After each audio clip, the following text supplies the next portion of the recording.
Olá investidores, sejam bem-vindos a mais um vídeo e nesse vídeo vou trazer para vocês um resumo do que aconteceu com a Petrobras ao longo de 2024 e quais são as perspectivas para a companhia ao longo de 2025. Então, se você é acionista da Petrobras, se você tem interesse na companhia, fica até o final desse vídeo que vão existir dicas valiosas para você, tá certo? Antes de começar, só queria lhe convidar, se você não é inscrito e muitas das pessoas que assistem o nosso canal não são inscritos, se inscreva no canal. É a melhor forma de você ficar atento ao que está acontecendo no mercado financeiro, receber análise de empresas, análise do mercado e muito mais. Deixa um like nesse vídeo, isso ajuda muito o canal a chegar a mais pessoas e coloca nos comentários qual a próxima empresa que você quer que eu traga uma análise das perspectivas para 2025, só colocar o ticker que nós vamos atender aos seus pedidos.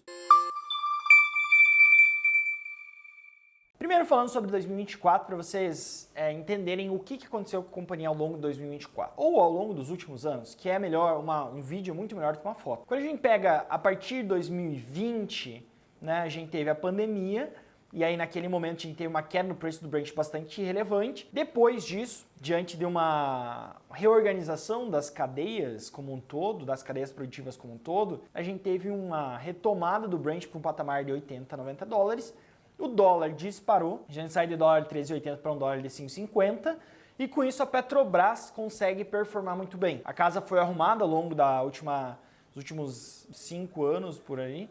A gente teve uma retomada da casa dentro de Petrobras, com ganhos de eficiência, pré-sal aumentando a sua produção e tudo mais. Então você teve, de 2015 a 2019, casa melhorando a organização interna da companhia. E aí, depois, 2021, 2022, 2023 e 2024, a companhia conseguiu se aproveitar muito bem de um momento de Brent num patamar um pouco mais alto. Isso fez com que a Petrobras gerasse quantidades de caixa bastante significativos. E essa quantidade de caixa gerado, parte foi investido, reinvestido dentro da companhia e parte distribuído via dividendos. Basicamente, esse é o cenário que se desenhou para a Petrobras ao longo dos últimos anos. Um ponto bastante importante de mencionar é que desde 2021, a gente teve 2021, 22, 23, 24, a gente teve crescimentos consistentes do CAPEX da companhia.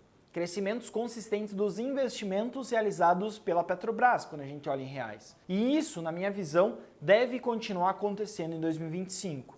E aí vocês podem me perguntar, poxa, João, mas se a companhia ela vai continuar investindo, ela vai aumentar esse investimento para 2025 e ou você investe ou você distribui, a gente não deve ter distribuição de dividendos para 2025? Não, pessoal. Eu vejo que a Petrobras, dada a geração de caixa atual da companhia, dado o nível de produção que ela possui, dada a qualidade desse óleo produzido e advindo do pré-sal, grande parte dele, quase 80% vindo do pré-sal, eu entendo que a companhia tem sim capacidade tanto de realizar investimentos como também de conseguir pagar dividendos.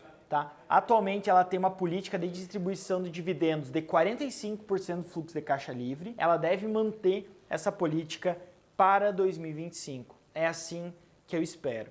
Tá? A companhia aí, na minha visão, ela tem uma capacidade de gerar um fluxo de caixa livre no atual patamar de Brent de dólar de algo como 120 bilhões de reais, tá certo? E aí eu estou pegando o fluxo de caixa que ela gera, quanto dinheiro ela gera, menos quanto dinheiro ela está investindo, né? Estou falando de 120 bilhões de reais. Desses 120 bilhões de reais, o que ocorre, né? Parte desse valor é distribuído via dividendos, 45% geralmente desse valor. Quando eu estou falando disso, eu estou falando de uma distribuição de 56 bilhões. No preço atual da ação, estaria falando de pelo menos uma distribuição de 12% de dividend yield, além de dividendos extraordinários, que eu também entendo que a companhia teria a capacidade de distribuir caso não houvesse um aumento da alavancagem, o nível de caixa estivesse ok, como eu projeto que esteja, tá? Então, no frigir dos ovos, o que eu estou falando aqui? Estou falando de uma companhia que deve aumentar seu nível de CAPEX para 2025, e esse CAPEX ele deve ser destinado tanto para refinarias, com um percentual menor desse CAPEX, quanto para exploração e produção. A gente deve ter, nos próximos anos, a companhia fazendo alguns furos de prospecção de óleo, tanto na margem equatorial, como em algumas outras bacias que ela já possui licença, tá? E também em novas energias, transição energética num tamanho menor no investimento, tá? Então a companhia deve investir para crescer sim.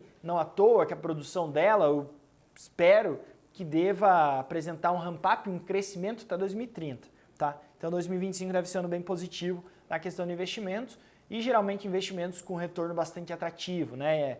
Internamente a gente estima que o retorno desse investimento em produção e exploração, a gente está falando na ordem de 20% real, né? Considerando o preço do Brent atual. Então 2025 deve ser um ano de aumento de produção, deve ser um ano de ganho de eficiência, de investimentos, mas também de dividendos.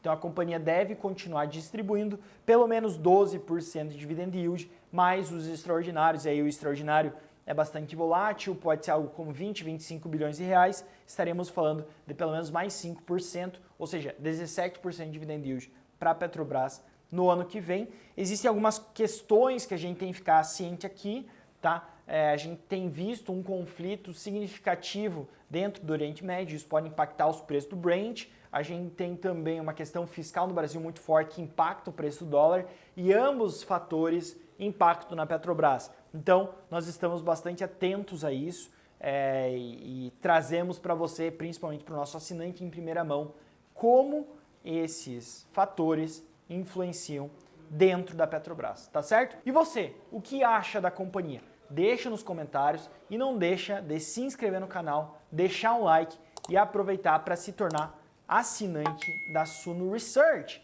E para isso estou trazendo uma grande oferta para vocês de Suno Premium com um grande desconto. O link está na descrição, corre, aproveita que é o melhor momento para você assinar Suno Premium para você começar bem o ano 2025, tá certo? Forte abraço a todos e vejo vocês no próximo vídeo.